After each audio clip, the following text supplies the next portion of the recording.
예수님 믿고 인생의 목적이 바뀌셨습니까? 예수님 믿는 것은 삶의 목적을 바르게 하고 믿는 것입니다. 이전에는 아예 목적도 없이 되는 대로 살아갔을지 모릅니다.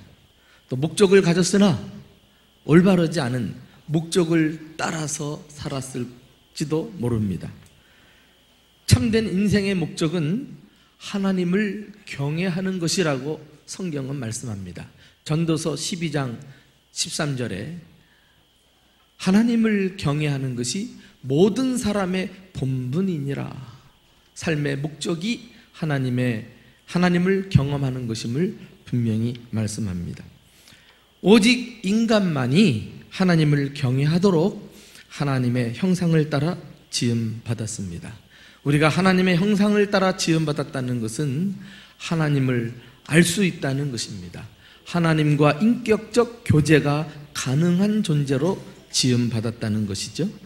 그러나 최초의 인류가 죄를 짓고 타락하면서 사람들은 하나님이 아닌 사탄 마귀를 섬기기 시작했습니다. 소위 용도 변질이 된 것이죠. 우리가 물건을 사면 제일 먼저 보는 것이 제품마다 어디에 쓰는 물건인지 용도를 들여다봅니다. 그것을 무시하고 아무데나 가져다가 썼다가는 물건이 망가지고 말 것입니다. 하나님을 경외하도록 지음받은 인간이 원래의 용도대로 쓰임받지 못하고 전혀 반대로 마귀를 섬긴다면 결코 행복할 수 없을 것입니다. 구원이란 무엇입니까? 죄로 인해 망가진 것을 원래의 하나님의 뜻과 목적대로 돌려놓는 것입니다. 그래서 사탄 마귀의 권세에서 벗어나 살아계시고 참되신 하나님만을 경외하면서 살아가게 만드는 것, 이것이 구원인 것입니다. 그때서야 우리는 비로소 진정 의미 있고 행복한 삶을 살 수 있게 됩니다. 사탄 마귀는 지금도 많은 사람들을 불행하게 만들기 위해서 달콤한 제안을 하면서 유혹합니다. 나에게 절하기만 하면 천하만국을 다 주리라. 어디서 많이 들어본 익숙한 말 아닙니까? 바로 예수님을 시험했던 마귀의 음성입니다. 그는 지금 우리도 노리고 있습니다. 마치 자신이 이 세상의 주인인 것처럼, 자기를 경외하면 모든 것을 줄 것처럼 행복을 보장하지만 그 덫에 걸려들면, 그래서 사탄 마귀를 섬기면 오히려 불행한 삶을 사는 것입니다. 그러므로 우리는 예수님 믿는 것으로 끝나지 말고 항상 하나님을 경외하며 살고 있는지 인생의 목적을 자주자주 점검을 해야 하겠습니다. 하나님을 경외하는 것은 하나님만을 영화롭게 하고 하나님만을 즐거워하며 하나님만을 사랑하는 것을 말합니다. 이것이 예배와 찬양을 통해 나타나지요. 예배가 무엇입니까? 하나님을 높여드리는 행위입니다.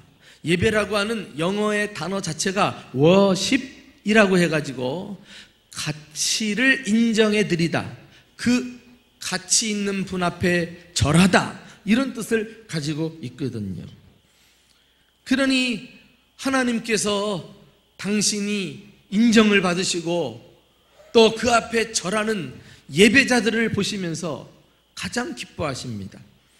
요한복음 4장 23절에서도 하나님은 예배하는 자들을 찾으시느니라 이렇게 말씀하고 있는데, 오늘 이 시간도 주님의 눈에 발견되어지는 참된 예배자들이 되시기를 예수님의 이름으로 축원합니다. 여러분, 찬양은 또 무엇입니까? 그것은 하나님을 기쁘시게 하는 것 아니겠어요? 몸과 마음을 동원해서 주님을 적극적으로 높여드리는 행위인 것입니다. 이사야서 43장 21절에 이 백성은 내가 나를 위하여 지었나니 나를 찬송하게 하려 함이니라. 용도가 확실하게 쓰여져 있잖아요. 우리는 하나님을 찬양하며 살아갈 사람들이지 사탄 마귀를 쫓아가면서 그를 찬양할 사람들은 아닌 것입니다. 그래서 하나님은 그의 백성들이 찬양 가운데 거하신다고 약속을 해 주시기까지 했습니다. 그러나 여러분, 이거 아십니까? 우리가 교회에 나와 예배하고 찬양한다고 해서 하나님을 경외하는 것을 다 마쳤다고 생각해서는 안 됩니다. 하나님을 경외하는 것은 어떤 의식에 참여하거나 종교 프로그램을 실행하는 것을 뛰어넘는 것입니다. 오늘 본문은 구체적으로 하나님을 경외하는 삶이 무엇인지 교훈해 주고 있습니다. 본문에는 7절에 여호와를 경외한다, 또 9절에 여호와를 공경한다 라는 단어들이 나오고 있지요. 이 구절들은 본문을 푸는 소위 키워드라고 할 수가 있어요. 이런 단어들을 중심으로 해서 1절부터 10절까지를 이 단어들과 연결시켜서 생각하면 의미가 드러난다는 것입니다. 과연 어떻게 하는 것이 하나님을 경외하는 것일까요? 무엇이 하나님을 경외하는 삶일까요? 첫째로, 하나님을 경외하는 삶은 하나님의 말씀을 지키는 것을 말합니다. 하나님을 경외하려면 우리가 하나님에 대해서 점점 더 많이 알아가는 과정이 필요하죠. 왜? 그분은 인격이시니까. 그러나 보이지 않는 하나님을 무슨 수로 알 수 있단 말입니까? 보이는 하나님의 말씀을 통해서 우리는 하나님을 더 깊이 알게 되고 그 결과 인격적인 친밀함이 더해지는 것입니다. 자, 오늘 말씀을 가까이 하라는 본문을 직접 찾아서 읽어보실까요? 1절부터 4절 무엇이라고 말씀하는지 읽어보겠습니다. 자, 시작. 내 아들아, 나의 법을 잊어버리지 말고 내 마음으로 나의 명령을 지키라. 그리하면 그것이 내가 장수하여 많은 해를 누리게 하며 평강을 더하게 하리라. 인자와 진리가 내게서 떠나지 말게 하고 그것을 내 목에 매며 내 마음판에 새기라. 그리하면 내가 하나님과 사람 앞에서 은총과 귀중히 여김을 받으리라. 그리했어요. 하나님 말씀과 좋은 관계를 맺는 것이 하나님을 경외하는 것입니다. 하나님 말씀은 곧 하나님 자신을 나타내는 것이기 때문이죠. 우리가 하나님을 경외한다고 하면서 그분의 말씀을 가까이 하지도 않고 그분의 말씀을 지키지도 않고 순종하지도 않는다면 그것은 말로만 경외한다고 말하는 것이지 참으로 경외하는 것은 아닙니다. 자, 그러면 하나님 말씀을 지키고 그 말씀에 순종하려면 어떻게 해야 할까요? 무엇보다도 그 말씀을 가까이 해야 하겠죠. 자, 오늘 3절 말씀 보면은 인자와 진리가 내게서 떠나지 말게 하고 그것을 내 목에 매며 내 마음판에 새기라. 그렇게 말했어요. 실제로 이스라엘 사람들은 지금도 말씀이 적혀있는 가죽끈을 팔뚝에다가 둘둘 말아가지고 생활합니다. 심지어 집집마다 현관 좌우 기둥에 말씀 상자를 붙여놓고 들어가나 나가나 늘 말씀을 기억하며 살려고 몸부림을 치고 있죠. 왜요? 기억하고 순종해내기 위해서. 하나님은 당신의 말씀에 순종하는 것을 하나님을 경외하는 것으로 간주하십니다. 여러분 기억하십니까? 구약의 사울 왕이 아말렉 족속을 진멸하라는 하나님 말씀을 거스리고 정작 전쟁에서 이기고 보니까 다 진멸하기가 아까운 거예요. 그래서 아말렉 왕과 기름진 양과 소를 빼돌리지 않았어요? 그래가지고 자기가 승리한 줄 알고 있었다가 사무엘 선지자가 찾아와서 그의 죄를 지적을 합니다. 책망하죠. 그때 무엇이라고 말했습니까? 사무엘상 15장 22절 이하에 사무엘이 이르되 여호와께서 번제와 다른 제사를 그의 목소리를 청종하는 것을 좋아하심같이 좋아하시겠나이까? 순종이 제사보다 낫고 듣는 것이 순양의 기름보다 나으니 왕이 여호와의 말씀을 버렸으므로 여호와께서도 왕을 버려 왕이 되지 못하게 하셨나이다. 우리가 잘 아는 말씀이에요. 여러분, 제가 서두에 말씀드렸죠. 하나님을 경외하는 것은 어떤 예배나 찬양을 드리는 그것을 뛰어넘는다고요. 오늘 말씀도 예수님, 하나님께서 순종이 제사보다 낫다. 우리가 다 예배 드리러 나왔는데 그리고 흩어져서는 말씀에 순종하지 않는다면 이 예배가 헛예배라는 거예요. 그러면서 여호와께서도 왕을 버려 왕이 되지 못하게 하셨나이다. 사울 왕이 하나님 말씀을 버리니까 하나님은 당신을 버린 것으로 간주하셔가지고 사울 왕을 폐위시키는 이런 결과를 말씀하신 것을 보게 됩니다. 그러므로 우리가 참으로 하나님을 경외한다면 말씀을 가까이 하고 말씀 안에 거할 줄 알아야 할 것입니다. 그 말씀이 하나님으로 우리가 받아서 말씀을 읽거나 듣거나 배울 때마다 한 가지라도 깨닫는 것이 있으면 말씀에 순종하는 삶을 살아야 할 것입니다. 이것이 하나님을 경외하는 것입니다. 예배가 끝나고 성도들이 나갈 때요, 제게 와서 어떤 분은 아주 손을 딱 내밀고 적극적으로 인사하시는 분이 있어요. 얼굴이 환합니다. 목사님, 오늘 설교 좋았어요. 설교에 은혜 받았어요. 뭐 이렇게 여러 가지로 말씀해주고 가요. 물론 감사하지요. 그러나 내가 진짜 듣고 싶어하는 칭찬은 따로 있습니다. 목사님, 오늘 설교는 내가 정말 들어야 할 말씀이었어요. 하나님이 내게 말씀하시는 것 같아요. 내게 필요한 말씀을 주셔서 감사해요. 이런 말씀 해주시면요, 막 가슴이 벅차가지고 날아오를 것 같다니까. 이게 진짜 은혜입니다. 여러분, 우리가 은혜 받았다는 게 그 은혜의 정체가 소위 뭐예요? 여러분들이 가지고 있는 생각을 목사님이 딱 알아가지고 그것을 사람들에게 말해주니까, 야, 나 대신 말해주니까 목사님 너무 고마워요. 은혜 받았어. 이런 경우가 태반이더라고. 하나님의 말씀을 여러분 생각의 기준으로 끌어내리지 마요. 오히려 내 말씀, 하나님의 말씀을 기준으로 삼고 내가 그 말씀에 맞춰 살려고 노력해야 되지 않겠어요? 그러므로 하나님 말씀이 들려지기가 무섭게 나를 위한 말씀, 내게 필요한 말씀, 내게 주시는 말씀으로 받아서 그 말씀을 순종함으로 진정 하나님을 경외하는 삶을 살아가는 저와 여러분이 되시기를 예수님의 이름으로 축원합니다. 한번 따라하세요. 오늘 설교는 내가 들어야 할 말씀이에요.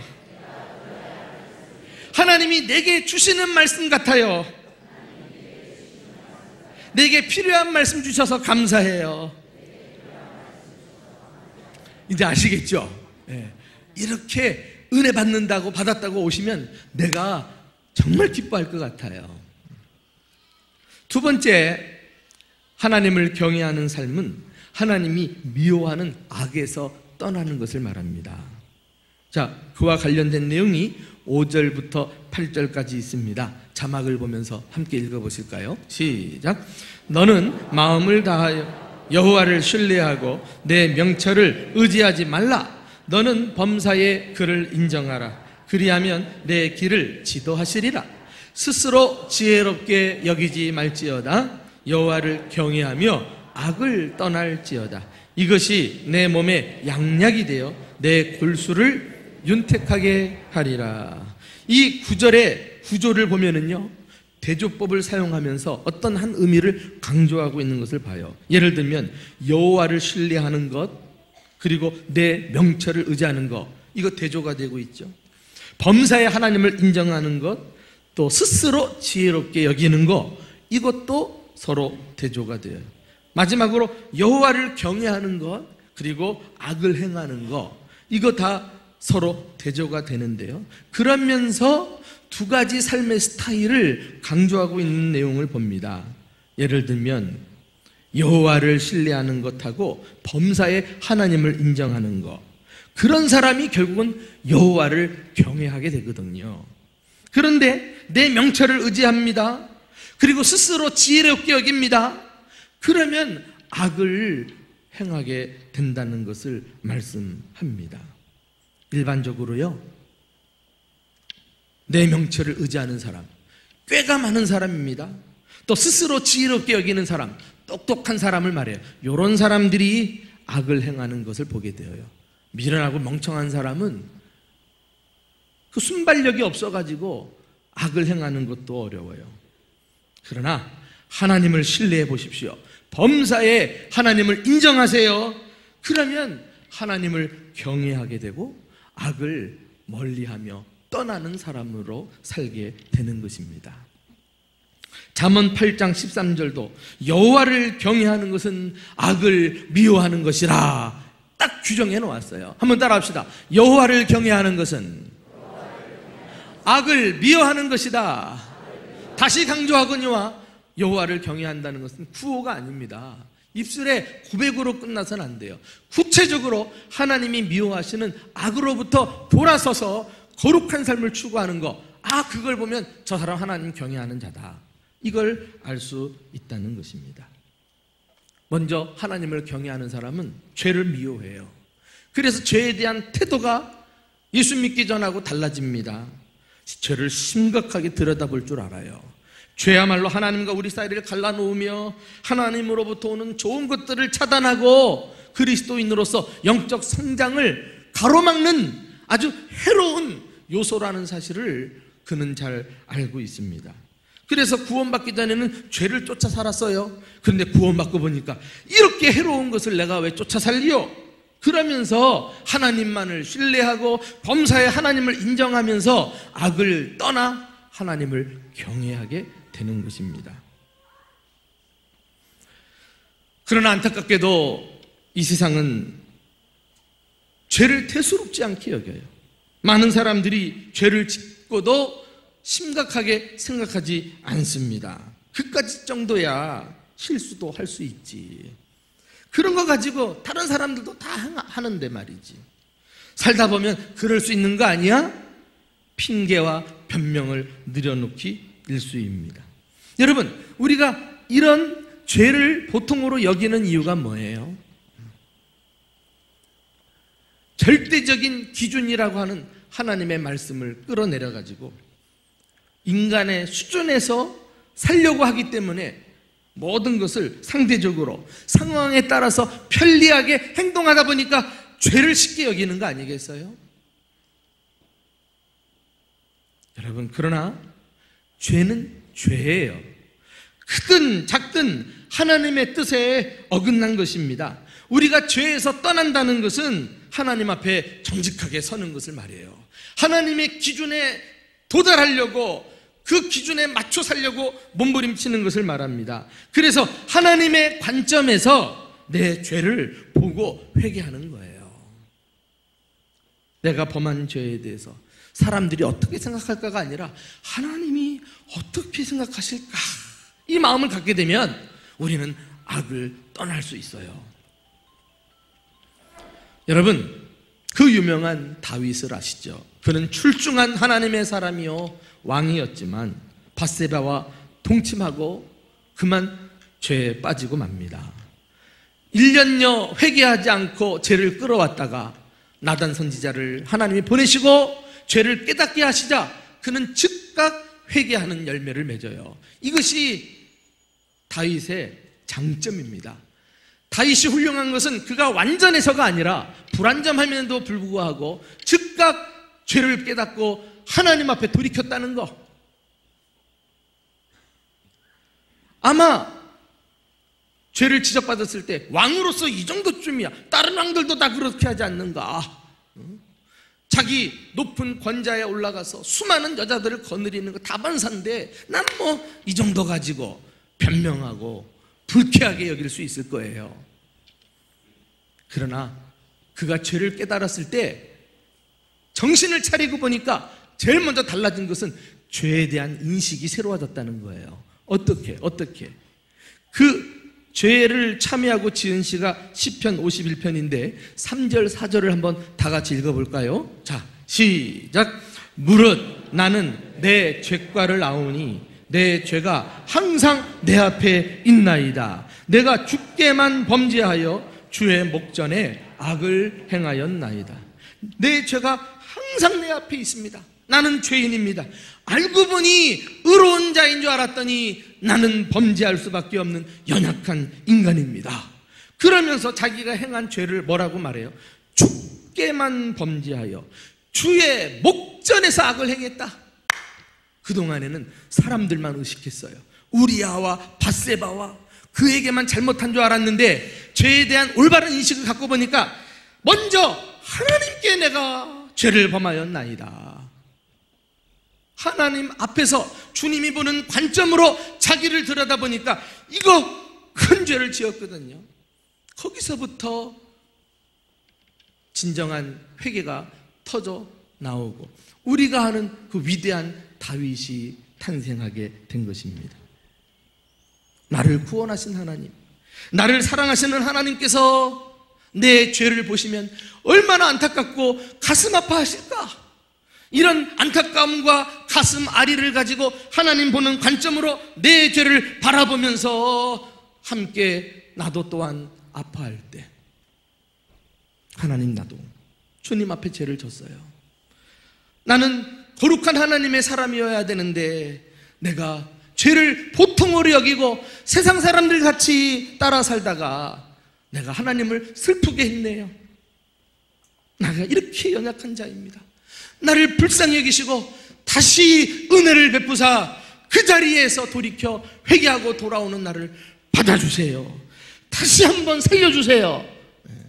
이런 기도가 진정으로 우리 마음에서 일어나게 되는 것입니다. 이것이 하나님을 경외하는 삶이에요. 하나님께서 우리에게도 이런 안목과 높은 기준을 세우고 세상 사람들은 다 썩은 물에 떠내려가도 우리는 살아있는 하나님의 백성으로 영생을 가지고 그 주님의 기준에 도달하기 위해 몸부림치는 참으로 하나님을 경외하는 주의 백성들이 되시기를 예수님의 이름으로 축원합니다. 마지막으로 하나님을 경외하는 삶은 제물로 하나님을 섬기는 것을 말합니다. 앞에 언급한 두 가지도 참 중요하지요. 말씀을 가까이 하고 악을 멀리하는 것.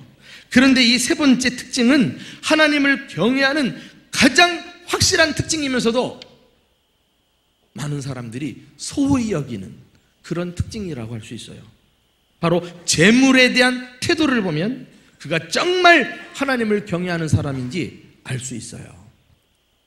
자, 오늘 본문 9절, 10절 말씀을 함께 읽어보실까요? 시작. 내 제물과 내 소산물에 처음 익은 열매로 여호와를 공경하라. 그리하면 내 창고가 가득히 차고 내 포도즙 틀에 새 포도즙이 넘치리라. 우리가 하나님을 경외한다면 내 물질을 가지고 그것을 표현해야 한다는 것입니다. 제물을 주님께 드린다는 것은 어떤 의미가 있어요? 단순히 헌금하는 것을 넘어서서 하나님이 내 삶의 주인이심을 인정하는 거예요. 그리고 하나님께 범사에 감사하는 사람이 드리는 거예요. 또 하나님께 이 소중한 물질을 드리는 것 이상으로 내 몸도 드립니다. 헌신을 다짐하면서 드리는 거예요. 그러니까 이 제물을 드리는 것은 내 신앙의 총체적인 면을 다 표현하는 중요한 의식이라고 할 수가 있지요.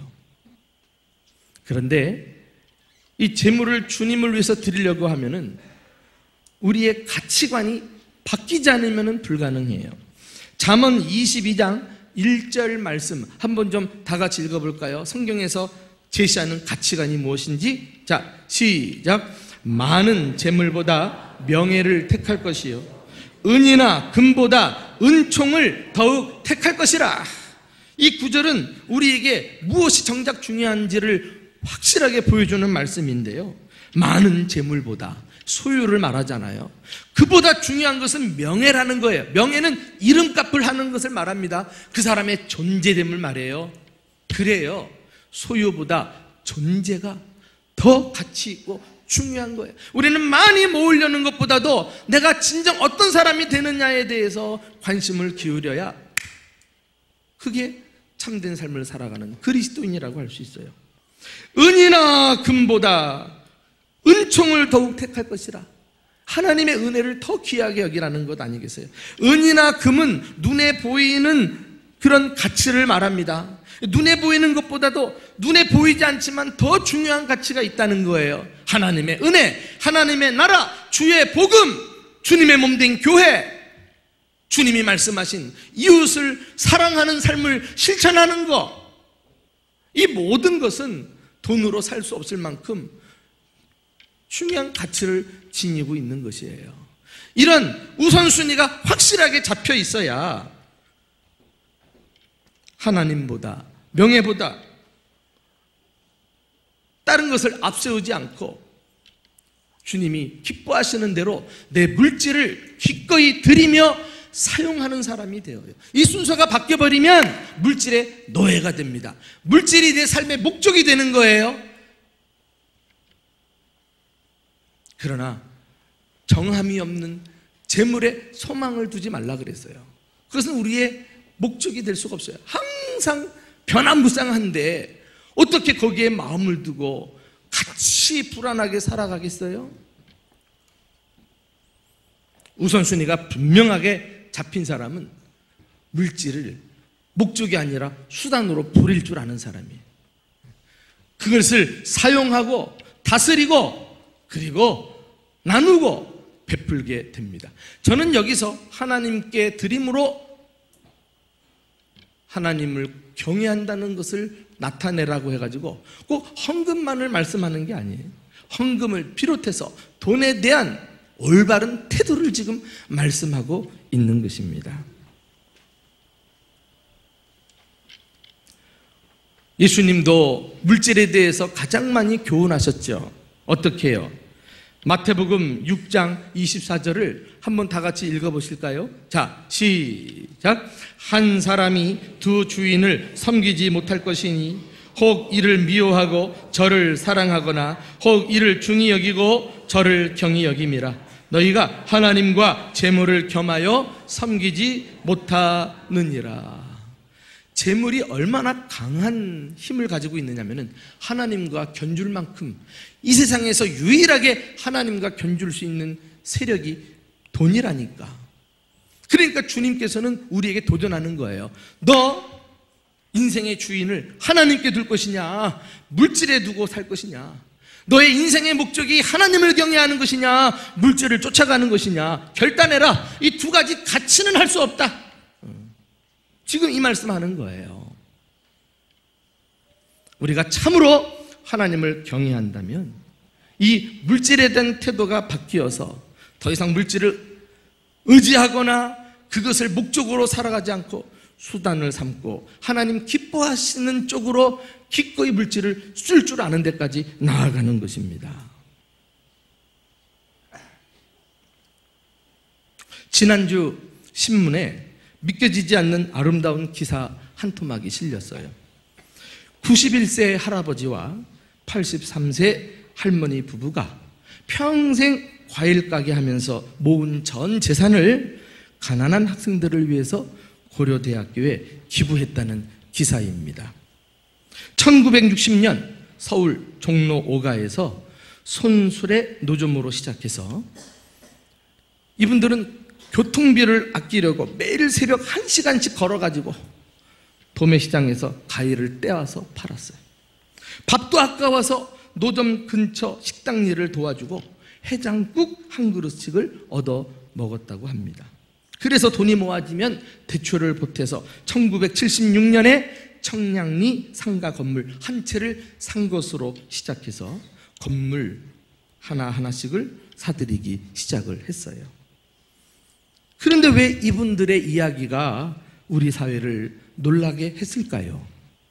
노 부부가 기증한 전 재산이 자그만치 400억. 이제 마지막 자신의 삶을 정리하다 보니까 우리가 가장 의미 있는 삶, 지금까지 돈을 모으기만 했는데 정말 의미 있게 이 물질을 쓰고 남은 여생을 보내고 싶다. 이 한 가지 이 소원을 가지고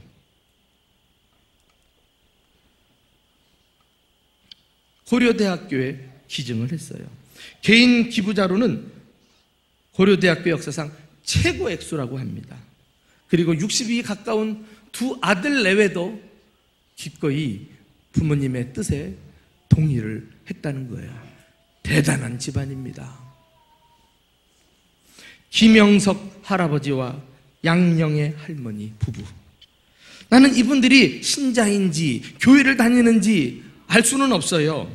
그런데 이분들의 삶을 보면서 또 예수님의 교훈이 떠오르는 거 있죠. 물질을 하늘에 쌓으라. 물질이 있는 곳에 너희 마음이 있느니라. 정말 물질을 하늘에 쌓는다는 것은 이 물질을 하나님 기뻐하시고 또 이웃을 사랑하고 의미 있는 일에 기꺼이 나누고 베풀고 손을 뻗어서 주는 삶을 말하거든요. 그러면 내 물질이 가 있는 곳에 그 사람 마음도 가 있게 돼 있어요. 돈의 힘이 그렇게 큽니다. 그러니까 이분들이요, 그 기증하기에 대학교에 와가지고 기증한 다음에 뭐라고 소감을 말했냐면, 이제 가벼운 마음으로 우리의 남은 여생을 집 가까이에 있는 고려대학교를 보면서 우리 돈으로 잘 길러진 훌륭한 인재들이 배출되는 것을 보고 싶습니다. 그러더라고요. 마음이 가 있으니까, 자신이 돈을 들였으니까. 여러분, 우리가 교회를 사랑한다, 직분을 받았다, 말로 다 할 수 있어요. 그러나 정말 교회에 주님 앞에 인색하지 않으므로 물질을 드리면 그것이 진짜 교회를 사랑하는 사람이에요. 교회에 진짜 마음을 두는 사람이에요. 나는 여기서 그러면 다 예수 믿고 드리려면 부자가 되어야 하는가? 아니요. 이 물질에 대한 교훈은 부자든 가난한 자든 올바른 태도를 가지고 있는 데서 드리면 되는 거예요. 2부 순서에 우리 베데스다 노숙자들이 와 나와서 예배드렸는데 그분들에게도 도전했어요. 여러분, 돈만 받아가지지 마시고 하나님 앞에 100원, 200원이라도 드리시길 바랍니다. 예전에 우리가 리모델링 할 때 건축헌금을 작정했는데 그 노숙자 가운데서도 한 분이 200만 원을 작정했잖아요. 그리고 직장 생활에서 돈을 모아서 그 200만 원을 하나님 앞에 드렸어요. 그러니까 우리가 많이 벌고 적게 벌고가 아니라 마음이 부자인 사람이 믿음을 가지고 하나님과 이웃을 위해 드릴 줄 아는 거예요. 혹시라도 내가 또 돈 얘기하니까 모처럼 교회 나왔는데 헌금 얘기한다, 심기가 불편하신 분 계셔요? 아까 내가 말씀드렸죠? 하나님이 오늘 내게 꼭 필요한 말씀을 해주셨어요. 내가 들어야 될 말씀을 해주셨어요. 그렇게 자기 자신이 적용하는 사람이 복을 받아요. 그게 신앙생활입니다. 나는 이 어르신들의 헌신을 보면서 스펄전 목사님의 말이 떠올랐어요. 하나님은 우리를 결산하실 때, 카운트하실 때 마지막 날 얼마나 벌었느냐를 보시지 않고 어떻게 사용했느냐를 보신다 그랬어요. 이제 설교를 마치면서 마지막 한 가지 강조하고 싶은 것이 있습니다. 하나님을 경외하는 것은 하나님 자신보다도 우리의 유익을 위한 것이라는 사실이에요. 하나님을 경외하는 삶을 사는 자에게 하나님은 축복을 약속하신 것 있죠. 자, 하나님을 경외하는 삶은 어떤 삶입니까? 첫째는 하나님의 말씀에 순종하는 삶이라 그랬어요. 그런 사람에게 어떤 축복이 보장되어 있습니까? 2절에 보면 그리하면 그것이 내가 장수하여 많은 해를 누리게 하며 평강을 더하게 하리라. 장수와 평강, 그리고 사람 앞에 높임을 받는 존귀의 축복을 누린다니까. 또 악에서 떠나는 삶이라 그랬죠. 그런 사람은 8절에 이것이 내 몸의 양약이 되어 내 골수로 윤택하게 하리라.